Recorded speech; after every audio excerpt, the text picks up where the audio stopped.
En el año 1997, más de 39 personas tomaron la decisión de quitarse sus vidas, todos convencidos por las enseñanzas de la secta Heaven's Gate, la puerta del cielo. ¿Pero qué creencias los condujeron a esta tragedia? ¿Y quién fue el responsable de motivar a estas personas de quitarse la vida? En este video arrojaremos luz sobre este oscuro capítulo de la humanidad y exploraremos la historia de Heaven's Gate, la secta alienígena encargada de cometer el suicidio colectivo más grande en la historia de los Estados Unidos. Comenzamos. Iniciamos conociendo al protagonista responsable de esta historia. Él es Marshall Herff Applewhite, una persona realmente interesante y a su mismo tiempo perturbador. Nació el 17 de mayo de 1931 en Spur, Texas, Estados Unidos. Tenía 3 hermanos. Su madre, Lois Applewhite, era ama de casa, y su padre, quien compartía su nombre, era ministro presbiteriano, por lo que su familia ya era muy religiosa. Así que desde pequeño él ya tenía esa gran influencia. Ya siendo un adulto joven, después de obtener un título en filosofía en el año de 1952, Applewhite decide seguir los pasos de su padre y comienza a estudiar teología con la esperanza de también convertirse en ministro. Se casó y tuvo un hijo durante esa época. Pero de pronto, cambio de planes. Decide abandonar la escuela y ahora perseguir una carrera musical, por lo que pasó de ministro a músico. Así que se convirtió en director musical en una iglesia presbiteriana en Carolina del Norte. Pero su camino tomó un giro inesperado cuando decidió entrar al ejército en el año de 1954. Sirvió en Austria y en Nuevo México. Sin embargo, para 1956 dejó el ejército y se fue a la Universidad de Colorado, en donde se graduó con una maestría en música. Intentó suerte como cantante profesional en Nueva York, pero no tuvo éxito. Terminó dando clases en la Universidad de Alabama, pero perdió su trabajo debido a una relación que tuvo con un estudiante hombre. Tengamos en cuenta que esta época era muy diferente a la actual, y que Applewhite era un hombre casado, por lo que todo fue un gran escándalo. Su esposa se enteró y terminó divorciándose. Para 1965 se mudó a Houston, Texas, para enseñar en la Universidad de Santo Tomás, y se volvió muy popular como cantante local. Sin embargo, en su vida personal no todo era bueno. Se mostró abiertamente homosexual por un tiempo, pero luego tuvo una relación con una joven mujer que terminaría dejándolo. Finalmente renunció a su trabajo en la Universidad de Santo Tomás en 1970, argumentando que sufría depresión y de otros problemas emocionales, aunque también hubo rumores sobre otro romance con un estudiante. La universidad lo describió como confundido y desorganizado en sus últimos años ahí. En 1971 su padre falleció. Su pérdida fue un gran golpe para él, por lo que nuevamente se vio sumergido en la depresión. Además, tenía muchas deudas, por lo que se veía obligado a pedir dinero prestado. Para este tiempo, él mismo contó que comenzó a tener visiones en donde se le aparecían figuras misteriosas que le decían que él tenía una misión en especial.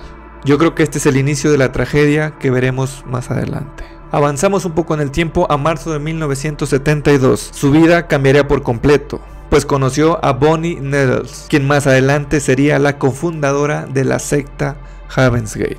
Bonnie Nettles nació el 29 de agosto de 1927 en Houston, Texas, en una familia bautista, aunque se alejó de la religión cuando era una adulta. Se convirtió en enfermera, se casó y tuvo hijos, y luego se adentró en un mundo de las sesiones espiritistas y la astrología, una mezcla bastante interesante. Bonnie visitó varios adivinos que le dijeron que pronto conocería a un hombre misterioso, que era alto, de tez clara, cabello claro, descripciones que se parecían mucho a lo que era Marshall Herff Applewhite. ¿Y dónde se conocieron? Pues bueno, Terry Nettles, la hija de Bonnie, trabajaba en un teatro en donde Applewhite producía espectáculos infantiles los fines de semana y daba clases en un teatro interno. Un día alguien resultó herido en la escuela de teatro, por lo que Applewhite decidió acompañar a esa persona al hospital, y fue ahí en donde conoció a Bonnie. Ambos conectaron desde el primer momento. Bonnie le platicó que le habían pronosticado su encuentro y convenció a Applewhite de que él tenía una misión divina. La cosa comienza a ponerse un poco más intensa. Un día Applewhite tuvo una visión en donde se le dijo que había sido elegido para desempeñar un papel tan importante como el de Jesucristo. Algunos de sus conocidos tiempo después dirían que ella ejercía una fuerte influencia sobre él, afirmando que ella fue la responsable de reforzar sus creencias en todas esas falsas ilusiones. Pronto se mudó con Bonnie y cortó todo contacto con su familia, adoptando así su nueva vida. Recordemos que Bonnie era casada y tenía hijos, pero después de conocer a Applewhite, su esposo se divorció de ella y perdió así la custodia de sus niños. Algo muy importante que recalcar es que la relación entre ellos no era nada sexual, era algo demasiado difícil de creer. Juntos comenzaron a estudiar y exploraron alternativas a la doctrina cristiana tradicional al mismo tiempo que a la astrología. Para junio de 1974 sus creencias ya estaban bien arraigadas. Se veían a ellos mismos como los dos testigos descritos en el libro de Apocalipsis. Decidieron llevar sus ideas a otras personas y viajaron por el suroeste y oeste de Estados Unidos. En agosto de 1974 la policía arrestó a Applewhite, todo esto por no regresar un auto que había sido alquilado. Applewhite le dijo a los oficiales que una especie de fuerza divina le había autorizado para que él se quedara con este auto, por lo que los policías rápidamente dijeron: ¿sabes qué, men? Échame el carro y vas para adentro. Fue encarcelado durante 6 meses. Durante ese tiempo reflexionó y salió con una nueva visión: enfocarse ahora en extraterrestres y en la evolución trascendental. Después de su liberación, él y Bonnie comenzaron a buscar seguidores, publicando anuncios para reclutar a quienes pensaran como ellos, a quienes ellos llamaban como tripulantes. Ya en las reuniones se hacían pasar por seres de otro planeta y rara vez hablaban con todos los participantes. Solo les pedían sus números para contactarlos después de manera individual. Este es un método que las sectas suelen utilizar para de cierta forma cazar a sus presas a solas. Applewhite era el orador principal, mientras que Bonnie solo observaba y participaba cuando tenía que hacer alguna observación o alguna corrección. Su organización comenzó a tener forma y se hizo conocida como Human Individual Metamorphosis, la metamorfosis individual humana. Applewhite creía en las teorías de los antiguos astronautas, en la que los extraterrestres habían visitado la Tierra en el pasado y que nuevamente volverían para llevar a ciertos elegidos. Además, siempre sacaba referencias de Star Trek y la utilizaba siempre que hablaba sobre los extraterrestres. Para septiembre de 1975 lograron reclutar a más gente. Alrededor de 30 personas dejaron sus hogares para seguir a la pareja, lo que atrajo rápidamente la atención de todos los medios de comunicación. Applewhite y Bonnie enseñaban a sus seguidores que ellos llegarían a un nivel más alto de su existencia, como una oruga convirtiéndose en una mariposa, creyendo que esto les llevaría a alcanzar a lo que ellos llamaban como The Next Level, el siguiente nivel. Para esta época ya tenían alrededor de 70 seguidores y se veían ahora a ellos mismos como dos pastores ocupándose de su rebaño, por lo que las reglas que imponían eran muy estrictas. Se requería que los miembros abandonaran prácticamente todo, desde sus amigos, su familia, el alcohol, las drogas, los medios de comunicación, las joyas, el vello facial y su sexualidad. Todo fuera, incluso sus mismos nombres. Que esta es otra de las tácticas que las sectas suelen utilizar para que las personas o los individuos se vayan separando como de esa vida antigua en la que estaban. Para principios de 1976, Applewhite y Bonnie habían adoptado ahora los nombres de Do y Ti. Para ese tiempo llegaron a reclutar hasta 200 seguidores y compartían una idea de que pasarían al reino de los cielos sin la necesidad de morir. Según ellos, una nave espacial vendría a llevárselos sin la necesidad de dejar sus cuerpos. Pero con el tiempo vamos a ir viendo cómo fueron cambiando sus ideas. Para finales de los años 70 recibieron una gran cantidad de dinero. El grupo estaba en su mejor momento. Nunca se supo realmente de dónde vino, pero probablemente fue de la herencia de algún miembro o donaciones de las ganancias de los seguidores.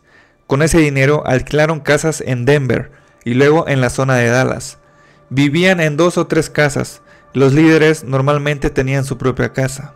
El grupo guardaba en secreto su estilo de vida y cubrían sus ventanas de sus residencias para que nadie los pudiera ver. Para tener un mejor orden y control en el grupo, asignaban a cada discípulo un compañero.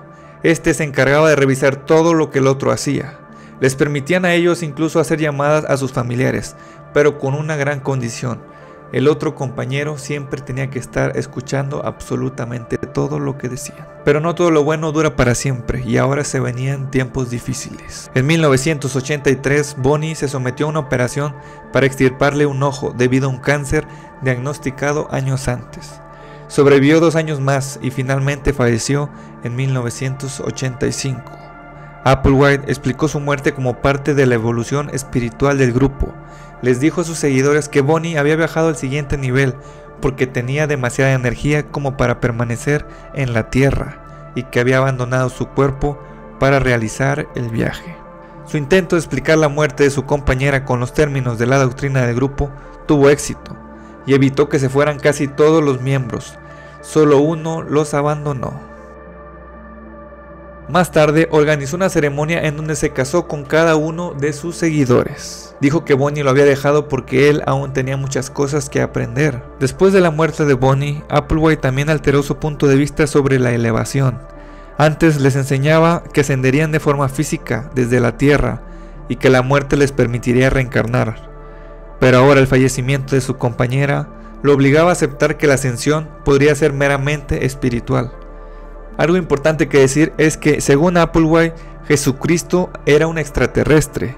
Él había venido, había sido asesinado, había revivido ahora en otro cuerpo y después se había ido en una nave espacial. Con la llegada de Internet, Applewhite publicó sus enseñanzas online. Explicó que todo lo humano tenía que abandonarse, incluyendo el cuerpo, antes de poder ascender, por lo que habló por primera vez de la posibilidad del suicidio como una forma de llegar al siguiente nivel, y renombró la organización a como sería finalmente conocida: Heaven's Gate, la puerta del cielo. Curiosamente, su página sigue activa actualmente. Y algo de lo más increíble de creer es lo siguiente: según Applewhite, el sexo era demasiado poderoso, porque ligaba fuertemente a los humanos con sus envases. Por lo tanto, dificultaba la evolución. Esto lo llevó a convencer a 8 hombres de castrarse. Todo esto con la finalidad de no tener ningún deseo sexual. Y como esto lo querían realizar sin que nadie fuera de la secta se enterara, una de las integrantes, que había sido enfermera, fue la encargada de realizar la cirugía con el primer voluntario. Como se imaginarán, no contaban con la anestesia ni los medicamentos suficientes para llevar a cabo esto, por lo que el paciente sufrió demasiado y no pudo resistir la cirugía. Tuvieron que llevarlo de inmediato a urgencias y además mentir al respecto para que no supieran por qué se estaba haciendo lo que se estaba haciendo. Applewhite se encontraba en shock. Decía que había llegado demasiado lejos y les pedía a sus discípulos que lo abandonaran, pero todos lo apoyaron. Por lo que de nuevo, y ahora sí, con un cirujano en México que estuvo dispuesto a realizar las operaciones, procedieron a castrarse. Sorprendentemente, solo uno de ellos se negó, decidiendo abandonar el grupo. Applewhite requirió que los miembros adoptaran vestimentas holgadas, cortes de cabello similares y los hombres rasurados sin barba. Todo esto para reafirmar que eran una familia no sexual. En octubre de 1996, el grupo alquiló una mansión en el Rancho Santa Fe, en el estado de California. Ese mismo año grabaron 2 mensajes en video en los que ofrecían a los espectadores una última oportunidad para abandonar la Tierra.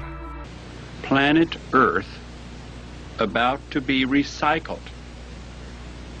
Your only chance to survive or evacuate is to leave with us.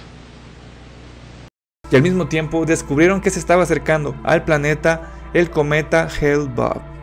Applewhite creía que Bonnie Needles estaba a bordo de una nave espacial arrastrando el cometa y que planeaba encontrarse con ellos. Les dijo a sus seguidores que la estela los llevaría a un lugar especial y les advirtió sobre una conspiración del gobierno para evitar que hablaran sobre la nave. A finales de marzo de 1997, el grupo grabó unas declaraciones de despedida. En estas podemos ver a muchos de ellos alabando a Applewhite en sus mensajes finales.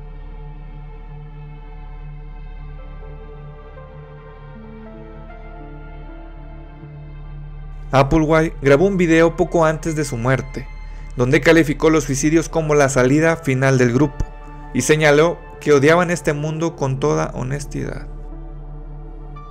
Y es así como llegamos al día en que sucedieron los hechos. Primero, bebieron jugo de limón para purificar sus cuerpos. Después, tomaron una mezcla letal de medicamentos y alcohol.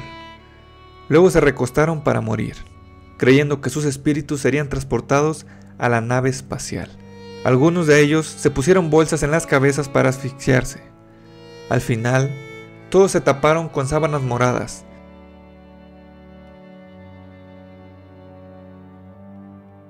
Calzaban zapatos Decades Nike y vestían uniformes negros con parches que decían Heaven's Gate Away Team. Las muertes tuvieron lugar durante 3 días y Applewhite fue uno de los últimos 4 que fallecieron. Para el 26 de marzo de 1997, el departamento de policía recibió una llamada anónima para que registraran la mansión. Al parecer, Applewhite le había dicho a uno de sus ex integrantes que realizara la llamada. 39 cadáveres de 21 mujeres y 18 hombres fueron encontrados en el lugar. Los detectives encontraron el cuerpo de Applewhite sentado en la cama del dormitorio principal de la mansión. Las muertes tuvieron un gran impacto en todos los medios de comunicación y la cara de Applewhite apareció en la portada de la revista Time. Los psiquiatras del caso afirmaron que Marshall Herff Applewhite tenía todos los síntomas de una persona que sufre de una enfermedad maníaco-depresiva o de esquizofrenia paranoide. La esquizofrenia es un trastorno mental crónico que afecta la forma en que una persona piensa, siente y se comporta. ¿Recuerdan que al inicio del video les mencioné que habían sido más de 39 personas las que habían perdido la vida? Pues lo más macabro es que poco tiempo después de la tragedia masiva, algunos exintegrantes de la secta siguieron sus pasos, con el mismo modus operandi, aumentando así el número de fallecidos. La tragedia de Heaven's Gate fue el mayor suicidio colectivo en la historia de los Estados Unidos. Su caso nos sirve como un recordatorio sombrío de los peligros del fanatismo y de la manipulación en todas sus formas. Y eso fue todo por el video de hoy, espero que les haya gustado, se hayan entretenido y hayan aprendido algo de todo esto. Si les gustó, no se olviden de dejarnos su like aquí abajo, también no se olviden de suscribirse y de compartir este video porque nos ayudan a crecer. Nos estaremos viendo en un nuevo video. Bye.